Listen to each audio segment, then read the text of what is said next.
Pagpapatuloy sa ating kwento natapos tayo sa nakatayo na bida na habang may rumaragasa na barkong na may sakay-sakay na mga demon. Subalit hinihiwa lang naman din ito ng bida napakabilis na walang anong tinitirang buhay sa mga nakasakay na mga demon sa dahilan din magsisigaw ang nasa loob ng barkong sinasakyan nila. At sa di pa kontinto ang bida hinaharap pa ng malapitan ang nagdadaragsa ng mga halimaw at sa pangalawang hawi niya dito sa espada nito. Nang tumama naman puno nga ito ng mga slash ng sword intent ng bida at sa dahilan din magsisabog ang mga sakay-sakay na halimaw. At sa mga nakakakita din nito sa pagsabog sa itaas nila napasabi na lang mga ito na kung kanino bado na sword intent na iyan. Pahayag ng kasamahan niya tila ang espadang iyon ay walang kamatayan na gumawa ng isang pangalan para sa kanyang sarili sa walang kamatayang mga kaharian ng kamakailan.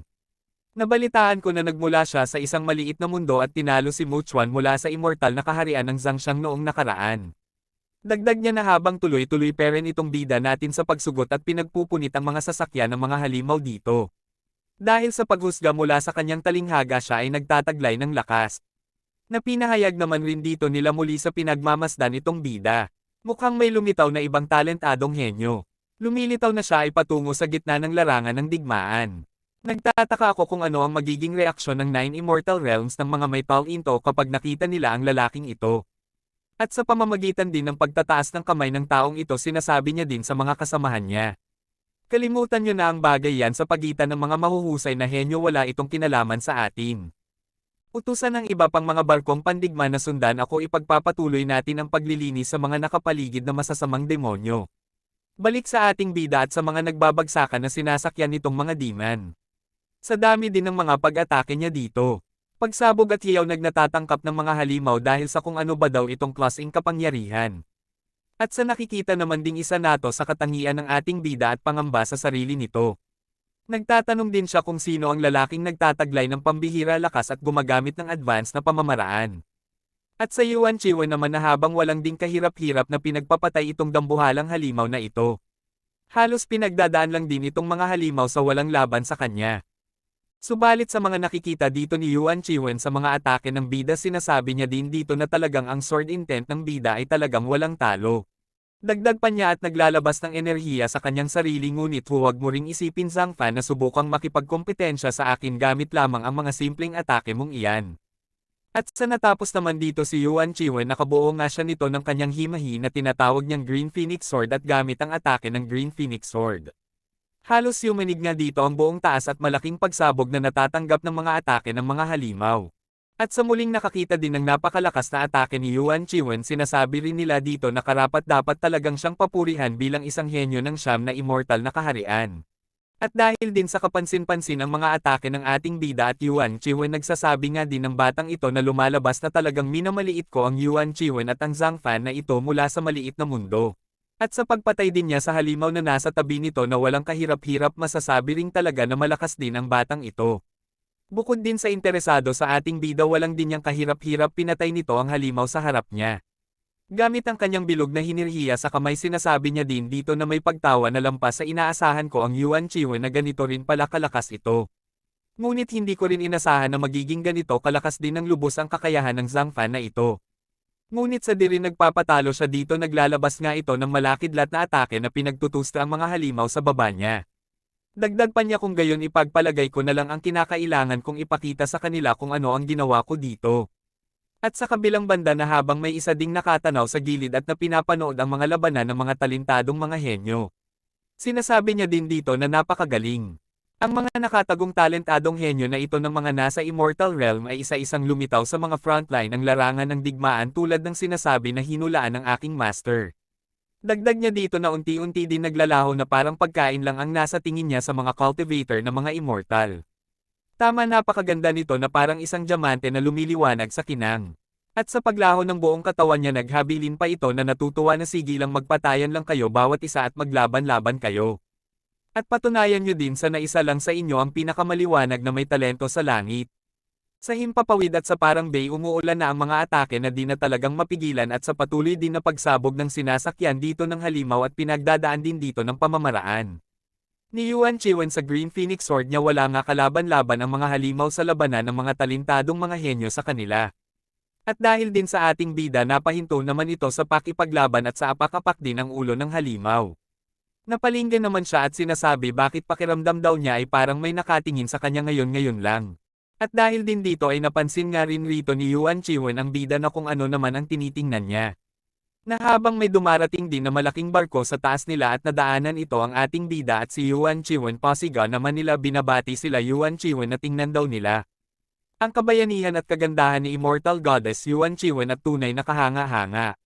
Subalit sa nakangiti na si Yuan Chiwen sinasabi naman din niya sa bida natin na siya ang nanalo sa kanilang postahan at sa maraming napatay ng mga halimaw sa kanila. Na pinahayag naman din ng ating bida nanalo ka sa ngayon sa susunod ako naman ang mananalo sa atin dalawa. At din naman din ito sinang-ayonan dito ni Yuan Chiwen dahil sa palagay niya siya peren-peren ang mananalo. At sa mga papalis na mga demon at pagbukas ng portal. Sinasabi nga ni Yuan Chiwen sa bida bagaman naramdaman niya na ang pag-ataking ito mula sa realm ng mga demon. Ay parang may ulo ito ng tigre na may buntot na ahas. Na sinagot din naman ng bida na bagamat wala man siyang gaanong alam tungkol sa mga masasamang demon na ito. Sa unang pagkakataong dumating ako sa larangan ng digmaan. Gayunpaman kapag nag-iisip siya muli ganoon ang kanyang pakiramdam. Subalit bigla naman din ito napahinto sa pagsasalita ang bida dahil sa ramdam niya ang mga umaaligid sa kanilang likod. Na sinagot din naman ito ni Yuan Chiwen dahil hindi niya naramdaman ang ganoong uri ng pakiramdam. Tulad ng bida marahil ito ay dahil ang iyong espiritual na pakiramdam ay mas sensitibo kaysa sa kanya. Ngunit kung totoo man iyon kung gayon ay nag-aalala na siya na ang kaharian ng demon ay may iba pang intensyon para sa pag-ataking ito. Subalit sinabihan na lang niya si Yuan Chiwen na kalimutan na lang natin iyan mas mabuting hayaan kung ano man ang puntirya nila. At mula sa immortal na kaharian wag nang alalahanin tungkol sa mga ganitong bagay sa ngayon. Natinogonan rin naman ni Yuan Chiwen na kakausapin niya dito ang kanyang master tungkol sa mga bagay na ito mamaya at hayaan siyang pangunahan ito. At sa paglapit din ng lumulutang na isla dito ng bida, agad nga rin ito sumigaw si Sun Yulien pati na rin ang matabang baboy na tinatawag ang master nila. Sa pagtamgo naman din ng bida sa lumulutang na isla niya. Sinasabi din naman ng matabang baboy na ito. Hindi niya inaasahan na ang pakikipaglaban sa mga masasamang demon sa kawalan ay magiging napakagulo pala. At sa pahayag din ni Sun Yulien ang labanan sa kawalan ay talagang medyo mahirap hindi kami makaalis sa isla tulad sa iyo master. At ang iba pa upang labanan ang mga demon sa kawalan ay maaari lamang kaming umasa sa lumulutang na islang ito.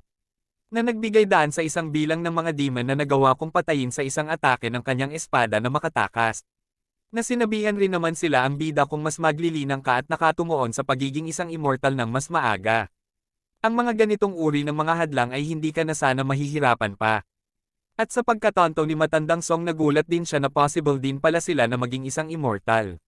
Na pinahayag rin naman din sa kanila muli dito ng bida na tama si Matandang Song pwede mangyari ito. At sa mga pag-uusapan nila may bigla naman din tumenbad sa kanilang taas na isang barkong himpapawid. Sa reaksyon naman din ni Yuan Chiwen ay mukhang nakikilala niya din naman ito. At sinasabi niya dito sa bida na mukhang may nakapansin at interesado sila sayo. Habang nakatanaw sila sa baba na ito pala ang mga interesado sa bida. At sa di kalaonan pinahayag nga dito ni Yuan Chiwen sa bida na. Ang batang babae iyan ay si Lu Rooksha mula sa Vermilion Sparrow Immortal Realm.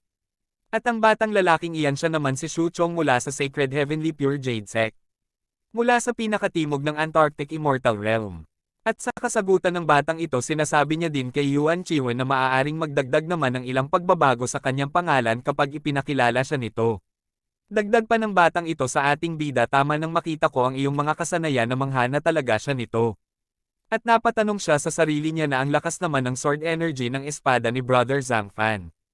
At napakahusay na mga kasanayan sa daw ng espada paggamit nito. Nanginitian lang naman ito ng bida sa pahayag din ng bida na katamtaman lang ang mga kakayahan niya kung kakayahan lang ang basehan. Wala ito kung ikukumpara kay Immortal Yuan Chiwen. At sa pahayag din ng isang ito habilin pa sa bida Zhang Fan ang pangalan mo tama ba, ang iyong pagganap ngayon ay karapat-dapat sa akin na alalalahanan ang iyong pangalan. Na agad na nga nagsialis ang mga ito at kumakawi pa sa bida habang papalayo. Dagdag rin ng batang ito sa sarili niya na patalikod pakitiyak na alagaan ang iyong sarili Zhang Fan kapag hanggang sa dumating ang oras. At sa nakatanaw din ng bida bukod sa pagkausisan niya dito sinasabi din niya. Iyon ang Sea of Thunder at ang Red Lotus na kung ang dalawang ba iyon bado ang lumikha ng mga ito. Na sinagot din naman ito ni Yuan Chiwen oo tama ito bagamat ang kanilang mga reputasyon ay hindi kasing lakas ng Muchuan na iyon mula noon. Marahil ito lamang ang mga nasa itaas na Nine Realms na itinatago ang kanilang sariling mga mahuhusay na lakas at henyo. Kaya't ang kanilang mga reputasyon ay hindi gaanong kilala. Dahil dito napasabi na rin naman dito ang bida na pambihira nga talaga ang lakas nila, mukhang malaki ang ginagawang hakbang ng Immortal Realms Alliance ngayon. Dagdag pa ng bida, mas interesado siya sa paparating sa larangan ng digmaan kaysa sa pagitan ng mga immortal at mga demon.